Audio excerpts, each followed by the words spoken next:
Hello there, ladies and gentlemen, and welcome to another episode of CookieCast. Today on CookieCast, it's the Darkest Timeline podcast. So it's just me for the day. I'll be talking games, movies, TV. I'll be talking about something from the last week. Well, the last week when it was recorded. And who knows, there might be other things in there as well. YouTube watchers, do subscribe if you're there and you're not a subscriber. Big shout out to all the YouTube subscribers. If you want to share the video around, share the podcasts around, iTunes, SoundCloud, YouTube, it's all over the shop. So share. So here we go. This is CookieCast, the Darkest Timeline podcast.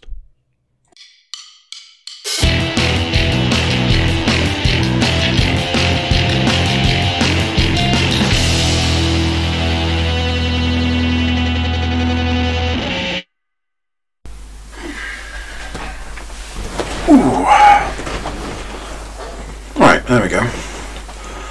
Is it super loud? Like I seem to remember there was a thing about last week. I think I turned it down partway because I was like, that does still look super loud. Hello. 1 second. Ugh. Yes. That oh so familiar sound of an energy drink. One of those days, I'm afraid. My daughter decided, you know what? 10 o'clock is absolutely the time to wake up. This is 10 o'clock at night. Between then and 11, just wake up more to the point of being fully awake. It's like, okay, let's go downstairs, lie on the sofa.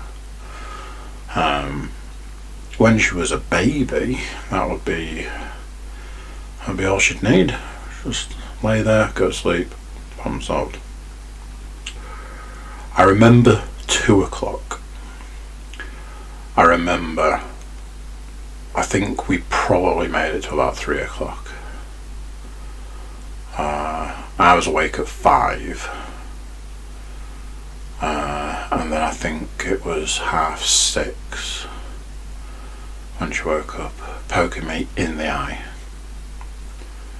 telling me that was my eye. I was like, yep. And the weirdest thing of all was I was fine all day. I was talking to somebody about it today and they were like, oh man, I'm very fine. And I was like, the weirdest thing is I feel fine. Went into a meeting at, I think it was like 2:30 meeting, and by 3 o'clock I could barely keep my eyes open. I was really struggling. So it's been a steady stream of coffee and energy drinks since then. Because as we know, Monday is a busy day.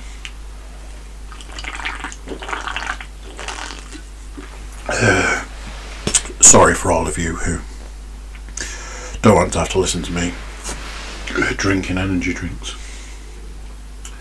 It's alright, I've got a glass of water which I'll move on to. So, today is the last day. Well, no, technically yesterday was the last day of the quarantine.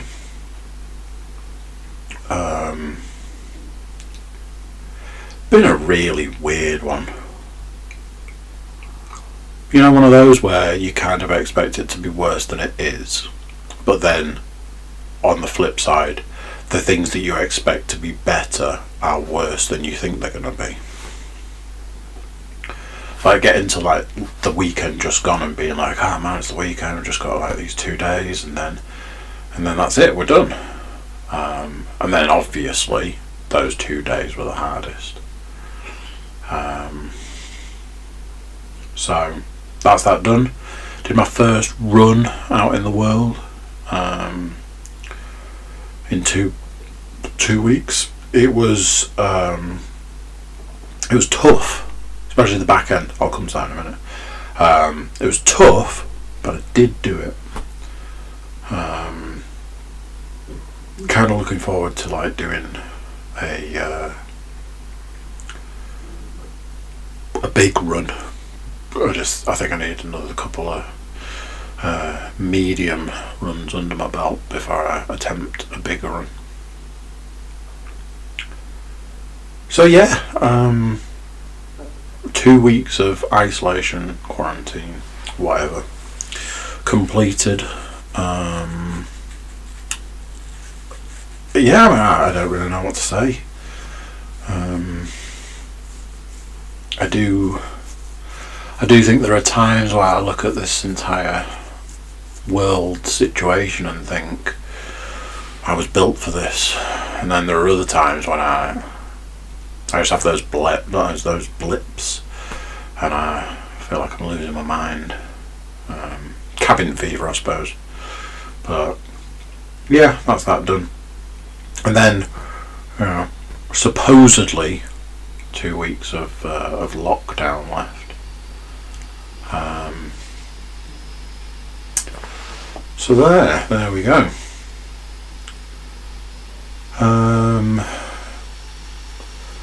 Few things for the last week. Watched quite a few films, but nothing new. A couple of new films to talk about. I've got one that isn't a new film, but I don't want to talk about the film. I want to talk about something around it. I've got some TV, and then a few games. So strap in for that one. In the last week, the Xbox Series X, I think it's called, this goes to show, and the PlayStation 5 have been released. Obviously there has been this thing where there's been some guy talking about how he basically paid £450 for a brick because his Xbox doesn't work, and then a multitude of reports about very buggy release of the PS5. The one thing that nobody's talking about is the massively underwhelming collection of games. I honestly cannot tell you a single game that has come out on either of those machines that isn't available on the Xbox One and the PS4. I believe there is something. Again, probably shows. I couldn't tell you what. I have honestly never known a more lukewarm console release. Honestly, I get why Sony and Microsoft are like, oh, we've got to get these consoles out because money. But I just feel like it makes them look worse when they're like, oh, we've got these consoles. They're a bit better than what you've already got, and you can play all of the old games on them. Alright. I just don't get it. I'm so baffled by it. This is the first time since the release of the PlayStation 1 that I haven't had one pre-ordered. I got a PlayStation 1 about a year after they were released. My life was very different in those days. I still had sort of a love for computer games, but I had so many other things going on at the time. I didn't really have the time for computer games. And then, by the PS2, my life had taken a bit of a change, and I had a bit more time for games. Still not loads. Even things like, I never had a PS3 at release. I had a PS3 towards the back end of its time time, that's not true at all.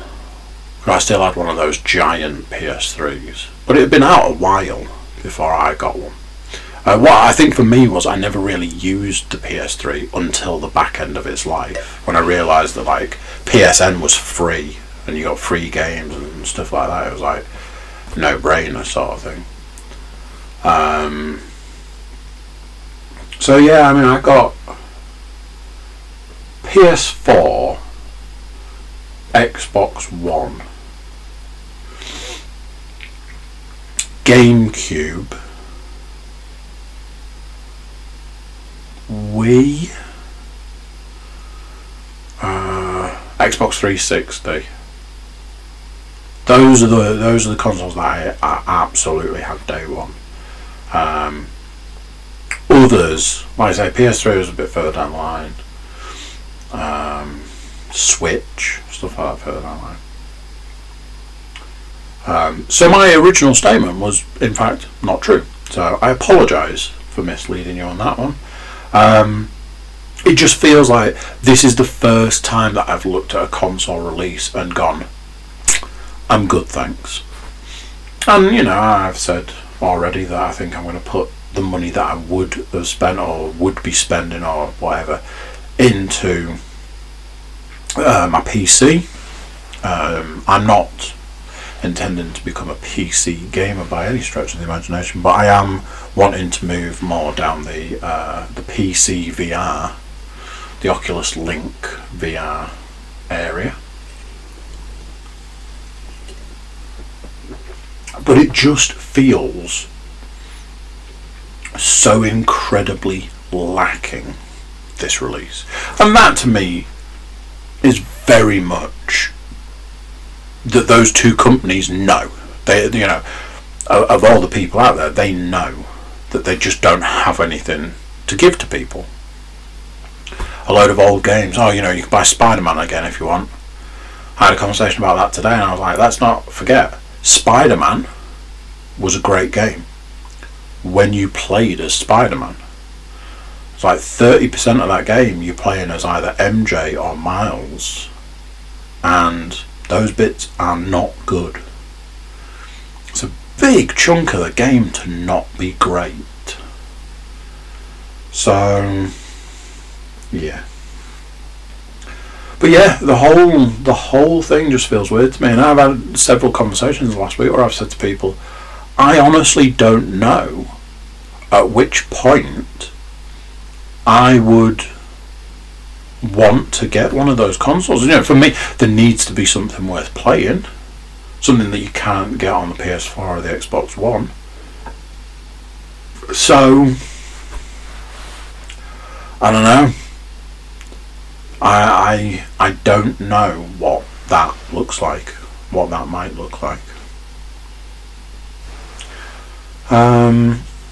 So yeah, the PS5, at time of recording, the PS5 and the Xbox, I think it's Series X, have been released in the last week or so.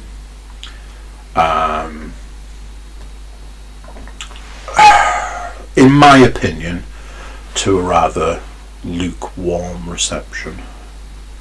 But I wasn't one of the people queuing up for release day, so maybe that's me. Maybe that's an age thing. Don't know. Maybe it's one of those sorts of things.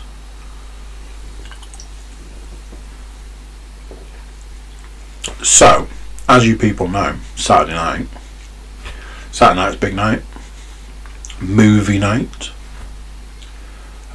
cheap meal night this week. Lovely cheap meal, it was very nice. A little treat for a pudding. Had a small amount of chocolate. I don't often have, again, this is one of those statements where I'll end up correcting myself. I don't often have chocolate, but then in actual fact I probably have chocolate every day. But not what I would class as chocolate. So like, alright, I've got a wrapper here. This was a cereal bar. It was 69 calories and it had a drizzle of chocolate on the top. Now, I can't imagine that that's what we would call real chocolate. Feels like it's probably more of a fake chocolate. Especially to be 69 calories. Let's face it, it's Rice Krispies with a bit of flavour and a bit of a drizzle of chocolate, and that's how they keep it under the calories. But chocolate's like, you know, like a dairy milk, a Cadbury, a Mars, not a Mars bar. I don't really eat Mars bar, but like all those ones are Mars, aren't they? Snickers, stuff like that. They're all sold by Mars, I think.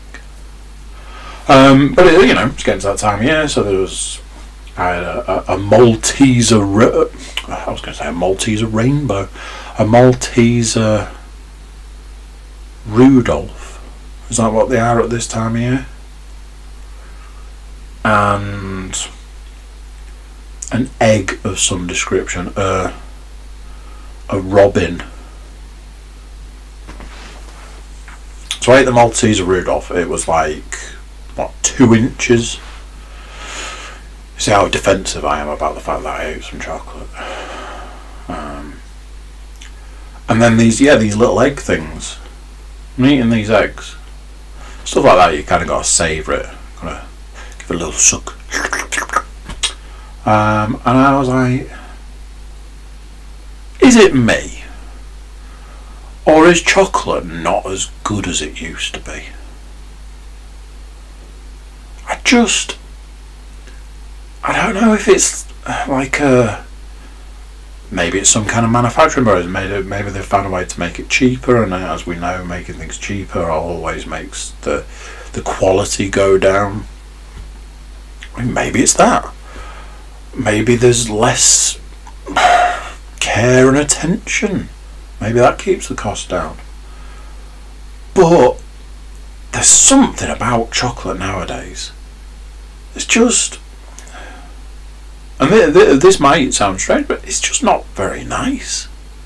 I think that's why I can go about my day not really being bothered about not eating chocolate anymore. Yeah, back not that far back, a bar of chocolate a day is not an issue, is it? And maybe you know, maybe there is just a. I think if you change your diet and it's, you know, fruit and veg, I imagine chocolate might not taste very nice, not as nice. I don't know. But yeah, you know, when you're like, I've waited all week for this cheat meal, I've worked hard, not as hard as I would have done if I hadn't been, you know, stuck in the house, but I've worked hard. I've earned this cheat meal. And you feel kind of robbed because you're like, some of it wasn't very nice. So yeah, I had to make a note of it because I was like, is it me? Is it again? Like everything I blame everything on. Is it an age thing? Am I just too old for chocolate? Chocolate. Reminds me of the highway rat. This is absolutely going to be an age thing. This is a stupidity thing. This is not just an age thing. This is the second time I've done this, and in hindsight, on both occasions, it was like, you're an idiot. So I can't think what day it was, and again, isn't going to matter. I was working out, I'm in the garage working out, getting to the end. I've got two exercises left. They're very similar. Barbell curls, curly bar curls. Barbell curls, set 1, knock them out, no problem. Second set of reps, tweaked my back. And here's how it goes, because exactly the same as the last time I did this, I continued to do the third set. Silly move. that is me being, oh no, I can do it. I'll just fight through the pain, all that nonsense. Tweaked my back and it was bad. The next night when I went to work out, I got to those last 2 exercises, couldn't do them. And yes, I know what you're thinking, why were you working out if you'd hurt yourself? Exactly, I am not a smart man. I'm more stubborn than smart, I think, is probably the way I would go with that one. So tweaked my back. So you know how it goes. You know, you struggle getting out of bed, you struggle bending down for stuff, you struggle putting trousers on, you struggle putting socks on, you struggle putting shoes on. Not that I had shoes to put on other than to run around the garden. That's the irony. Run around the garden, no pain. Everything's fine. Try and stand up out of a chair, absolute agony. So 2 days into me with bad back, I was coming downstairs, came round the bottom of the stairs, started walking to go kitchen, dining room, living room area, and it was like somebody had tasered me in the groin. I nearly went down and was like, what the hell was that? Tried to, keep walking, same again. So basically, from what I can kind of work out, I think I've maybe trapped a nerve that when I've been trying to deal with this back pain, trapped nerve, whatever, has then had a knock-on effect and has essentially trapped another nerve that is somehow connected to the right side of my groin and top of my right leg. So this carried on for the rest of the week to the point where the back starts getting, touch wood, starts getting slightly better, but the leg electric shock to the balls situation, nah, that's there to stay. So I've got to the point now that I've learned that if I turn in a certain direction, like if I'm walking from one place to another, I can't turn a certain direction. I've become an ambi-turner. So I can't turn, I don't even know which way it is. Is it to the right or one of the way? I can't turn in a particular direction. Otherwise I get essentially tased in the balls. It's not the balls, it's top of the leg, but tased in the balls sounds funny. So there we go. That is very much a you silly old man. Why did you do any of those things? Because I'm not smart. I'm stubborn. Work through the pain.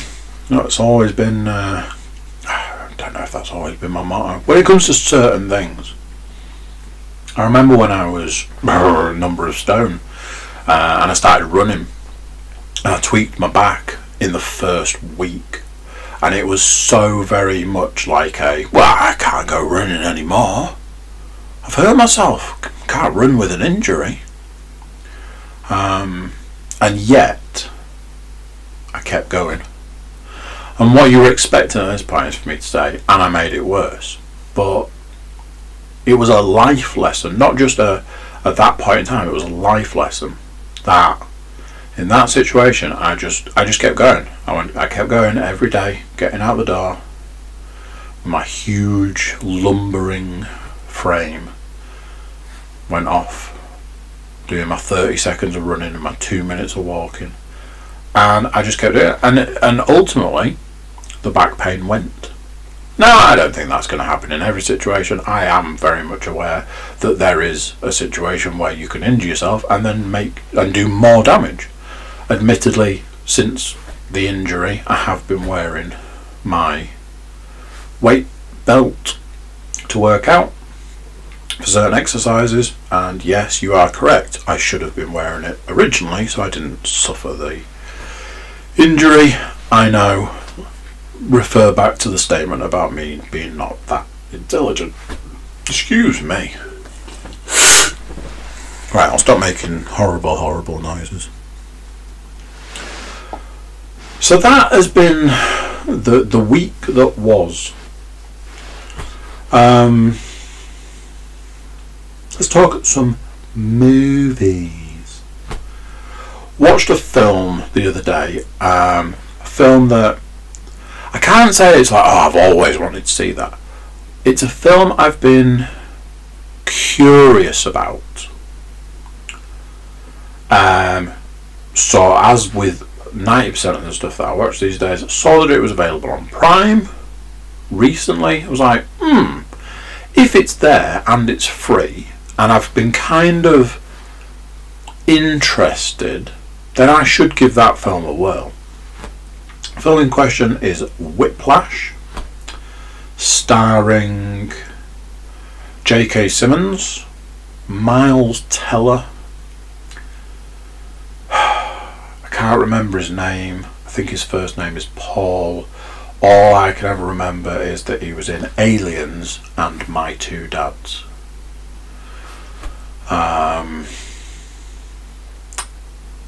I don't know if there was anybody else in that film of note. There was other people in it, but I can't say off the top of my head anybody stood out as being wildly famous. Did make me have to look up why it is that Miles Teller has a lot of facial scarring. I've been wondering it for ages. I looked up on IMDb and didn't know if there'd be like some trivia about. I think I looked him up on IMDb, looked through his trivia, no mention of it. I was like, it seems quite a big-ish thing, especially for an actor, to have these quite prominent facial scars. And in the end, my curiosity got the better of me, and I googled it. And it was there. Car crash. His friend was driving his car, I believe, and they had a car crash at 80 miles an hour. So that's that. Whiplash is the story, if you don't know, if you haven't seen it, Whiplash is the story of a music teacher, J.K. Simmons, who is an absolute perfectionist as far as music, especially jazz, is concerned. Miles Teller is a student, he plays the drums, he's at this music school, he gets into J.K. Simmons' class, and he then gets to a point where he is like the guy playing in the band. There's a point in the film where he says that he wants to be one of the best, admirable, and J.K. Simmons pushes him incredibly hard, uses a variety of different sort of psychological techniques, brings in other people just to make him work harder and stuff like that. Pretty sure that film was like an hour and 40 minutes. I'm sure it said it was either nominated or won 3 Oscars. Can I do the really annoying thing of looking it up while I'm talking so that it seems like I've actually done? That's interesting. I honestly thought I'd IMDb'd it. Whiplash. Cool whip. Isn't there usually a section? Awards. Won 3 Oscars. Another 91 wins and 144 nominations. Jesus. Oscar winner. Best performance by an actor in a supporting role. J.K. Simmons. I never knew he was an Oscar winner. That's pretty cool. Best achievement in film editing. Tom Cross. Best achievement in sound mixing. was nominated for Best Motion Picture of the Year, Best Writing, won a Golden Globe, BAFTAs, etc. So there you go. It did win 3 Oscars, and rightly so. It's a very good film. But an hour and 40 minutes, I think. Good length for a movie. You don't get many films that sort of length these days. They're all like 3-hour epics. So good length. Very intense movie. It's an example of how someone can push people, and how the pursuit of perfection can lead you down some some dark paths. So that's that for like an hour and 10. The back end of that film is brutal. It goes from being a film about a guy who's like, I want people to be the best that they can be and achieve the best and absolute perfection, and a guy who kind of like wants to embrace that aspect, to an example of how people will just fuck each other over and the lengths they will go to do that. It was proper intense, brutal back end of that film. I don't feel like I was maybe left scarred by it. I just feel like I walked away from it like, wow. Absolutely deserving of Oscars. Definitely Oscar worthy as far as films go. Thoroughly enjoyable watch. I will say quite an intense film, quite an intense watch, but absolutely worth watching. J.K. Simmons, one of those people. He's been in everything, like all sorts of stuff. For me personally, I do think his role was J. Jonah Jameson in the Sam Raimi Spider-Man. Although I do feel like he has resurrected that role in other stuff. I can't think. And you see, now I want to look it up. It's one of those things. I don't feel like right, because I'm like, I should have done all of this research already. But sometimes you just don't know what you're going to end up talking about. Right, let's go to filmography. 202 acting roles. Now then, he was in one episode of 9-9. Yeah, he's in BoJack Horseman. He does a voice in BoJack Horseman. He was in 21 Bridges, which I watched last week. Yeah, I was right. See, I find that to be quite interesting. He was J. Jonah Jameson in Spider-Man Far From Home. Was he J. Jonah Jameson in the other Spider-Man? Do we know? It's things like that. He's listed there. Commissioner Gordon in the Justice League movie. I know he voiced a character in Justice League. He's just been in absolutely everything.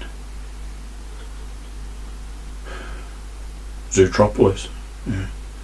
So now I'm just going through this. I wanted to know if he was in the other Spider-Man. I don't know if that character appeared in that Spider-Man.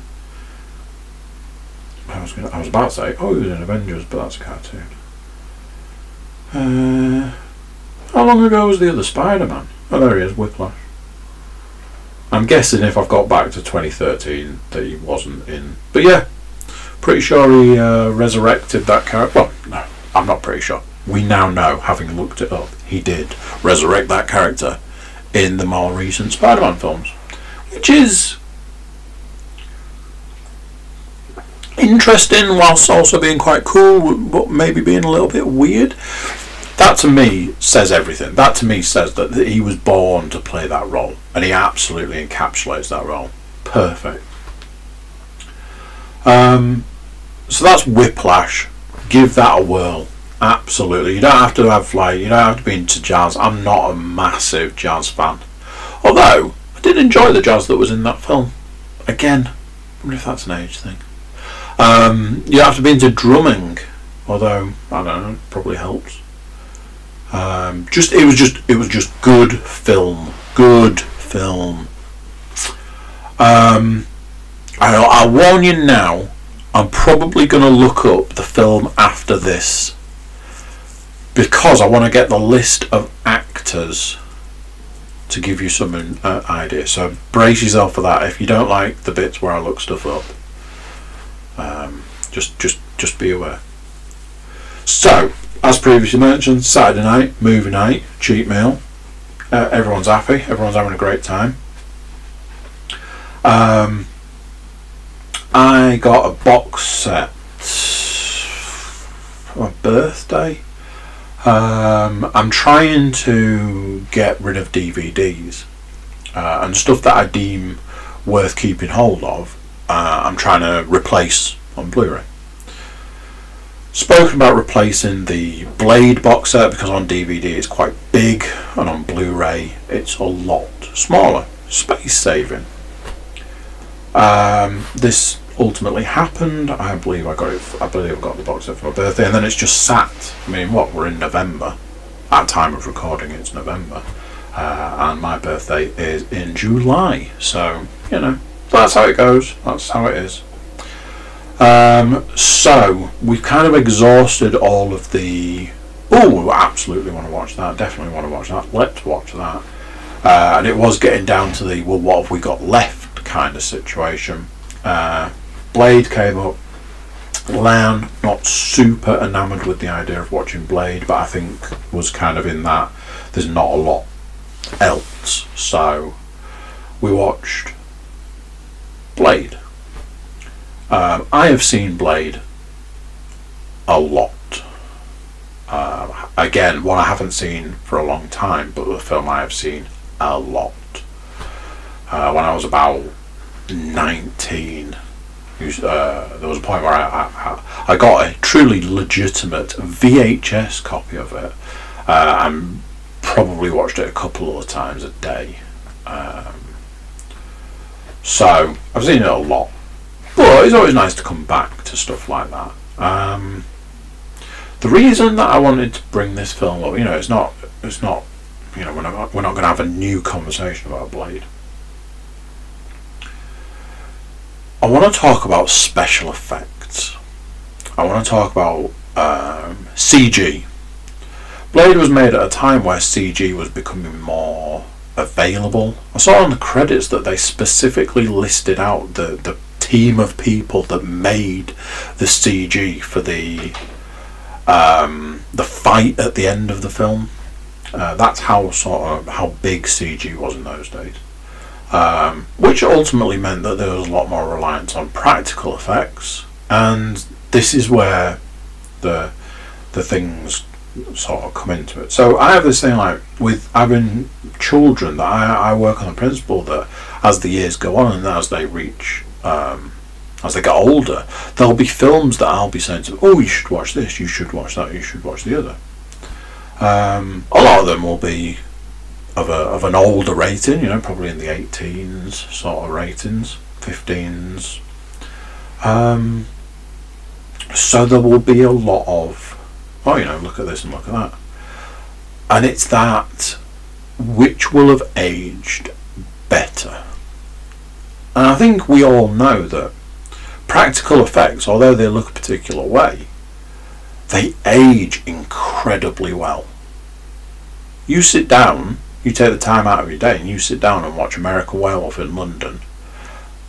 That film is immaculate as far as the practical effects go.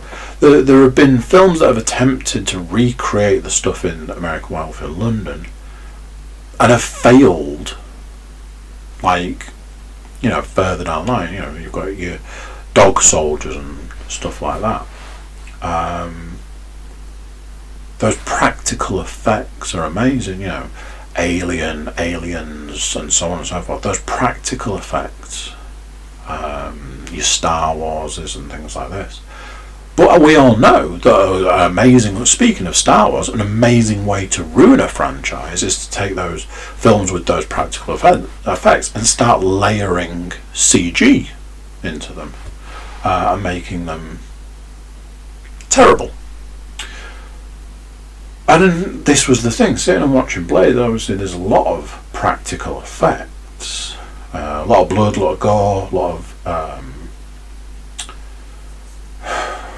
prosthetics and things like that. But then when you get to the CG stuff, it's not aged well. It looks quite bad.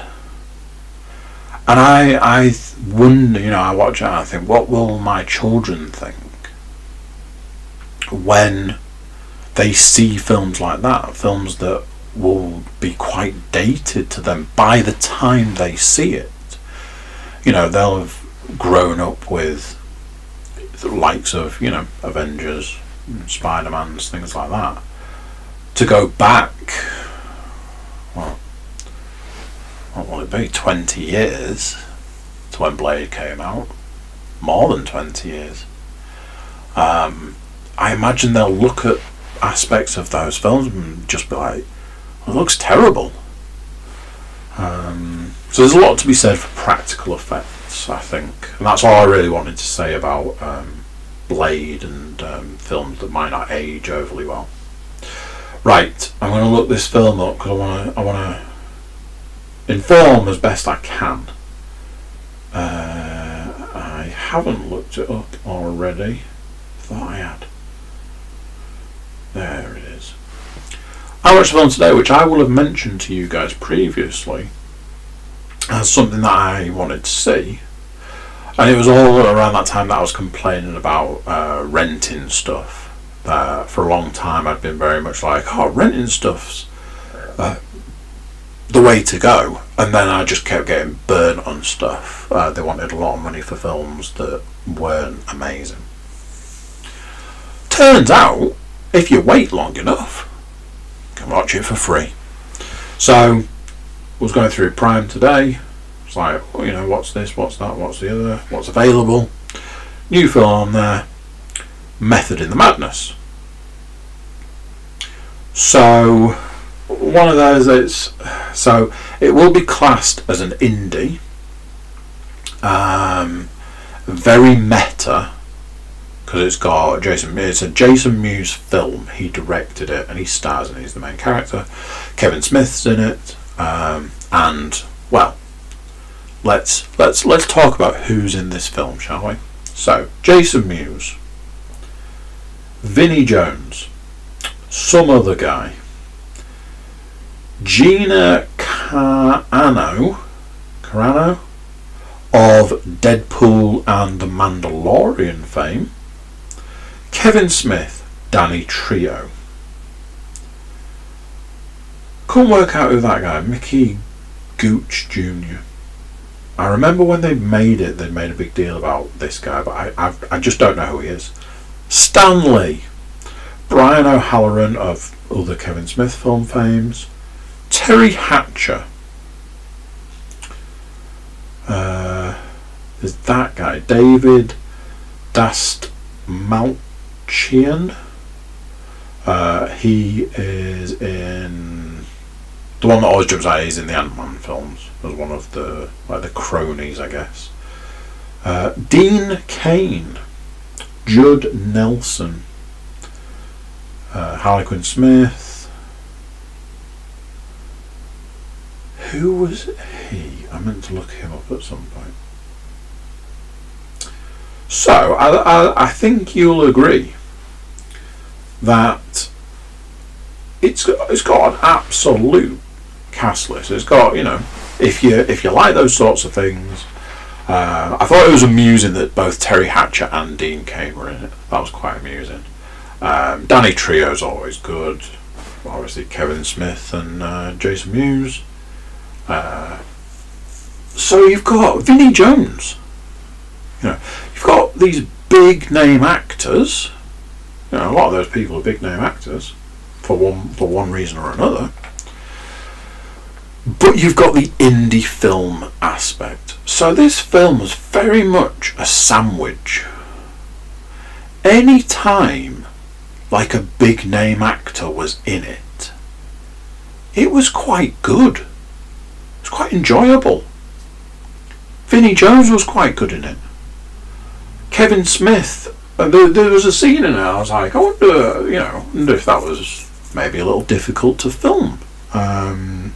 Kevin Smith and Jason Mewes have this scene together where he basically tears a strip off him about his addiction, and you know how that, or past addiction should I say, and how that affected him, and how he doesn't want to see him go down that road in the future. And I was like, oof. It was a bit brutal. So you've got all of that, you know, when these big actors are in it. Terry Hatcher was quite amusing. Dean Cain was quite amusing. You have the guy from Gremlins. When these big name actors are in it, so it was a very enjoyable film. Jason Mewes, probably a little out of his depth as a lead, but ironically, that's what the film was about. So it was. I don't know if that was an intentional choice or a happy accident. Maybe, I don't know, because I think if you go back and look at a couple of the Jay and Silent Bob films, he does reasonably well as a lead actor. So I don't know if that was an intentional choice. Anyway, so when you've got these big name actors, the film was perfectly fine. When it flips to like the other side of the sandwich, the other slice of the bread being the indie aspect of this film, it wasn't great. There was a few elements about it that felt very indie, felt very low budget. Anytime like the news was on TV, like the news segments were really poor. There was a scene with Kevin Smith where basically it was on green screen. I don't know if they'd like not been able to get him to be there to film the scene, so they just green screened it. Very obvious, painfully obvious. It was it hurt the eyes a little. And again, there was obviously there was a scene where presumably they couldn't get Kevin Smith for that day's shooting, so he's just a voiceover in a scene that he's supposed to be in. And again, the following scene, again, he's supposed to be at a particular place, but they could have just filmed it anywhere. Those aspects were quite poor in a lot of ways, because you've got that indie factor. You have to kind of take the rough with the smooth. So it was a real mixed bag of a movie. I will say this, in hindsight, I'm glad I didn't pay to watch it. However, depending on how much I would have had to have paid for it, would have probably shaped my opinion more. Yeah, if I'd have paid £5 to see it, I'd have been less impressed. If I'd have paid £2 to see it, I'd have been probably okay with that. So that's kind of your range on that one, I would say. So yeah, it was largely okay. Again, some of the aspects of the story were really reaching, I felt. But as a directorial debut, and all of that, very well done, I would say. Very well done. I do wonder what favours he might have had to call in. Speaking of The Mandalorian, as I very briefly did just then, I watched the second episode of the second series of The Mandalorian. This is the episode that's had quite a bit of controversy around it. I saw the controversy the day I watched it. So there's this controversy. Baby Yoda has eaten these eggs, and the whole point of the episode is the Mandalorian's taken this female alien and her eggs to a particular planet to be fertilized by her husband. And Baby Yoda, throughout the episode, keeps eating the eggs. So there's this controversy. Weirdly, I'm pretty sure that there was no mention of the fact that also in the episode he eats an egg of another species, which causes a lot of problems.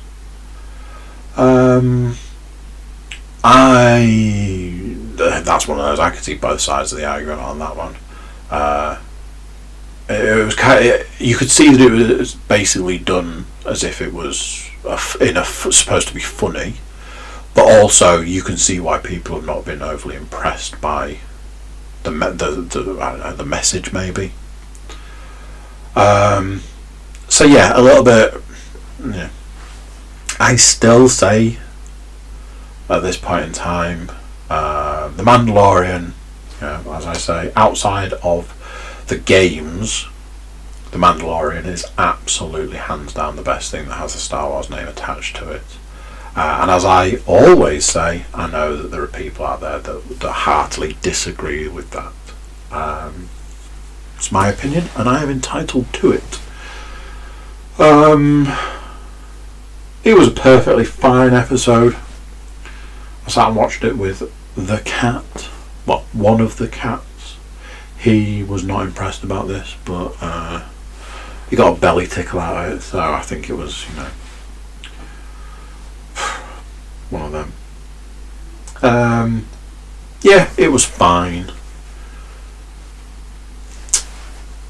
Speaking of computer games, we're actually going to talk about a Star Wars computer game, but we'll get to that.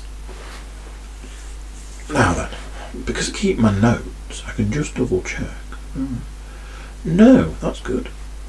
So, a game that I've been after playing for a little while, and I had a bit of a blip with it, is Gears of War Tactics. I never know what to turn-based. It's not an RTS. I made the mistake of calling it an RTS the other day. Turn-based tactical shooter? Is that what they're called? Is that why it's called Tactics? That might be why it's called Tactics now I think about it. As we know, not a huge fan of the Gears of War franchise. But I am a fan of certain types of games. You know something? I've just realised I haven't written a game down on my list. Where should I pop that? I should pop that there. I can't remember what it's called. Hard West. Let's call it that. Hard West. There we go. It's on the list now. Gears Tactics it's not top down. It's a I don't know. Fuck it. Let's have a look, shall we? I don't need to know how to make a caramel macchiato. Gears Tactics. It's actually just called Gears Tactics. There. Gears Tactics is a turn-based tactics video game. There you go. So I was there. I don't have a lot of luck with these sorts of games. but I do enjoy them whilst ever I'm playing them. The one being, was it XCOM 2, that within literally a few goes, like the entire planet was taken over. I am not great at them. I have been having more luck with Gears Tactics. I've been enjoying it. I managed to kill a big Brumac, whichever. That was enjoyable. It was fun.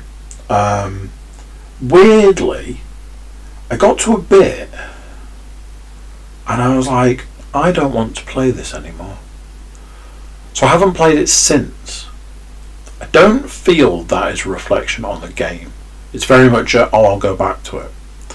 I feel that is a reflection on me at the moment, as we'll come to when we talk about another game. Just suddenly I have this overwhelming feeling of I don't want to play this, and I don't think that was the game, because I was enjoying the game up to that point. There's a part of me that does wonder if it's maybe the same issue that I had with playing Dishonored 2,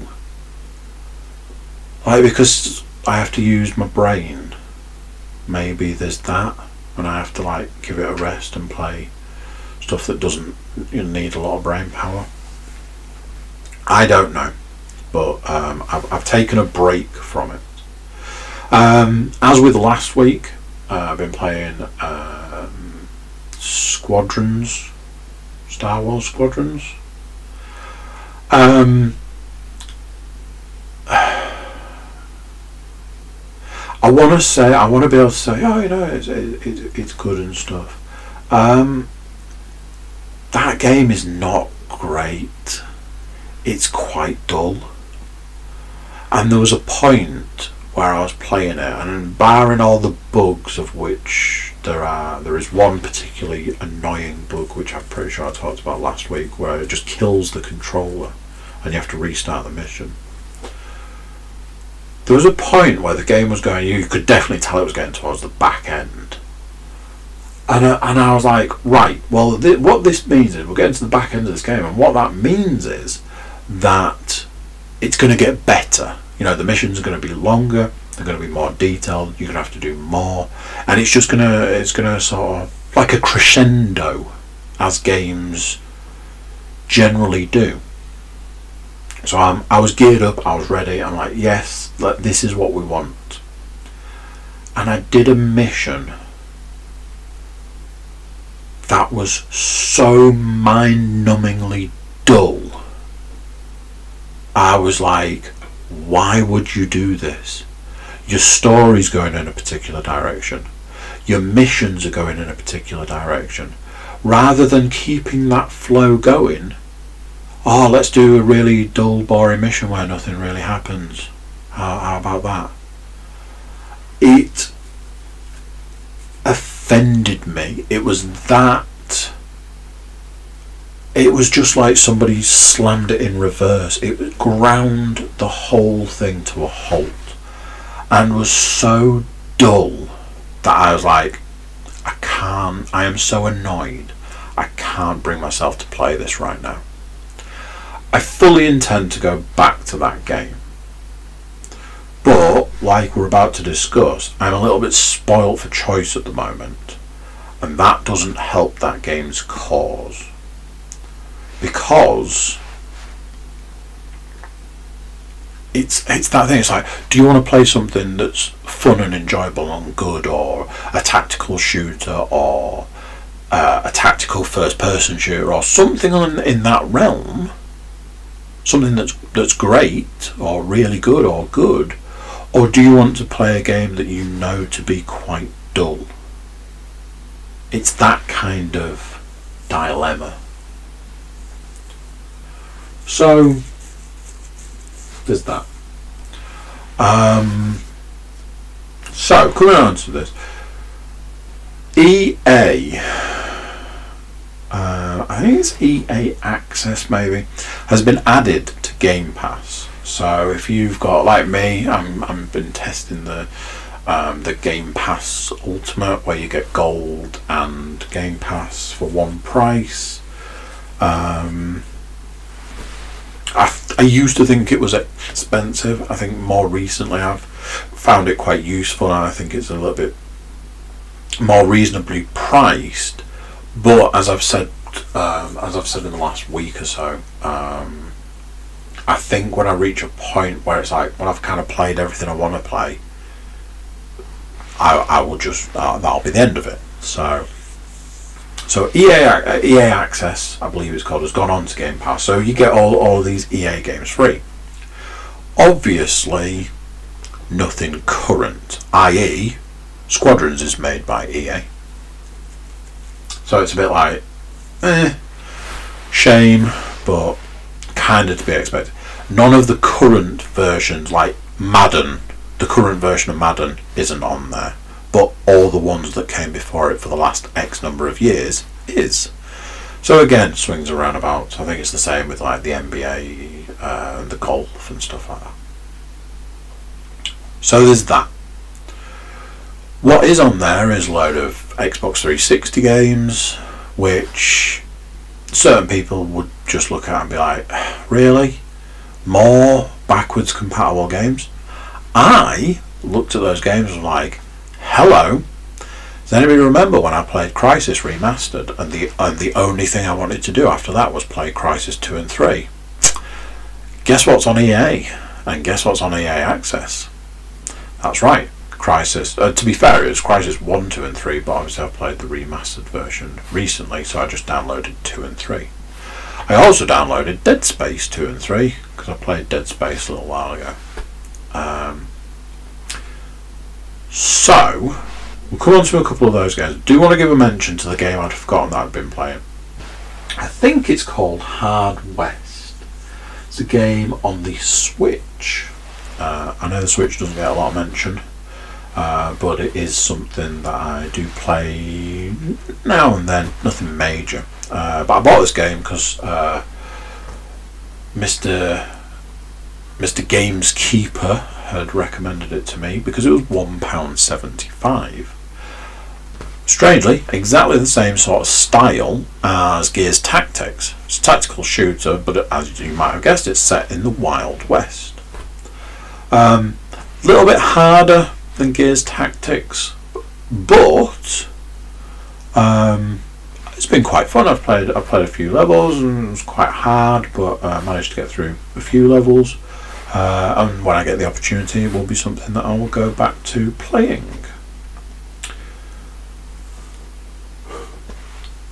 This next game, I feel a little embarrassed, but I think by now we can safely say this is a game that I have a kind of, I know, like a love affair with this game. I know it's bad and I know it's wrong, but also, you know, I downloaded Anthem for the Xbox. I own it for the PlayStation, but with EA Access going on to the Xbox, it was there, and I was like, man, I could really go for some Anthem right now, knowing full well that I wouldn't have to pay for things like, for me to play it on the PlayStation, I'd have to pay for PSN, which I'm not prepared to do.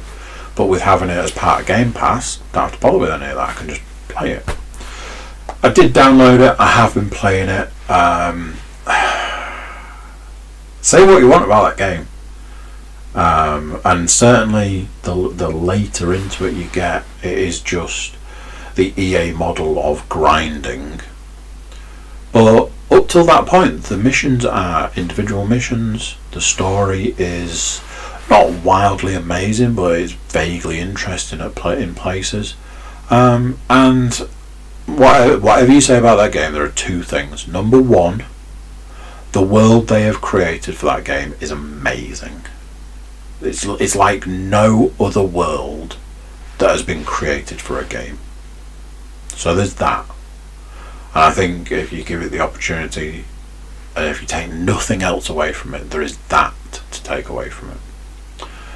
Number two, if you want to fly around in a big metal suit, like as if you're Iron Man with machine guns and rockets and grenades and all of that, Anthem is the game for you.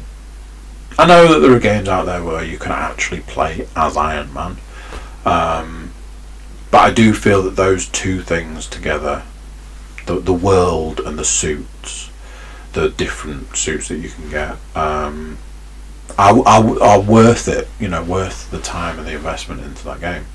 Unfortunately, there is a multitude of downsides to it, but I am aware that I saw recently that game is getting like a 2.0 rebuild. Unfortunately, the stuff I saw that they were bigging up didn't sound like they were going to save that game. They need to remove the grind element from it and do something with that. The other game I've been playing is Crisis 2, previously mentioned. Having played Crisis Remastered and being a bit like, I liked it more by the time I finished it than I did when I started it. It was just an interesting game. However, I remember playing Crisis 2 and especially Crisis 3 a lot more than playing the first Crisis. So, put Crisis 2 on. Thoroughly enjoyable gaming experience, that. Another one of those where I look at it and it's like, man, I wish they'd have expanded on the mechanics that are in this game. There is an aspect of you go into a new area and you can survey it, and there are different ways that you can go about completing that section. And I remember seeing a trailer for Deus Ex, might have been the Ex Machina one, and that was a system that they were suggesting they were going to use, and I was like, man, it's such a great system. And when they delivered that game, that wasn't a thing. It was just like you make it up yourself sort of thing. Whereas Crisis 2 is very much a, you can do it this way, you can do it that way. Here's all your options. You decide. And I do feel that's a good mechanic that maybe should be utilised a little bit more as far as gaming is concerned. Played the first few missions, kind of got the suit so that it's at the point where you can use both stealth and armour, which takes a little bit of time. And there's been an element of I got an alien skin sample and the suit sort of absorbed it. A lot of fun.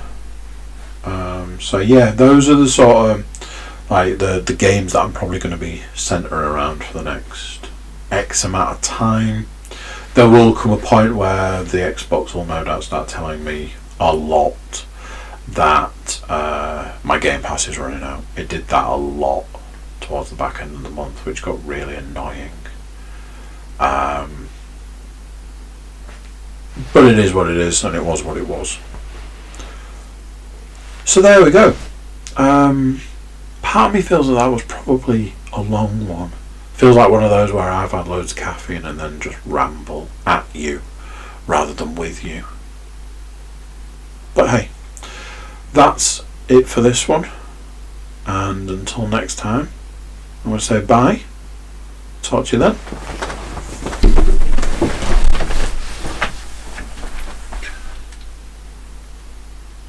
So there we go. What do you think of that? Another one done. And another week gone. Where does the time go?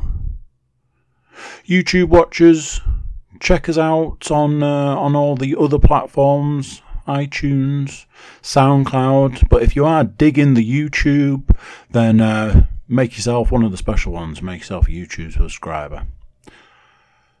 Everybody jump over to thecookiecast.com. Check us out over there. There's various social media links. You can even drop us an email. Drop us a line, let us know how you're getting on. So that's it for this one. Until next time, I'm going to say bye, and I'll see you then. Bye.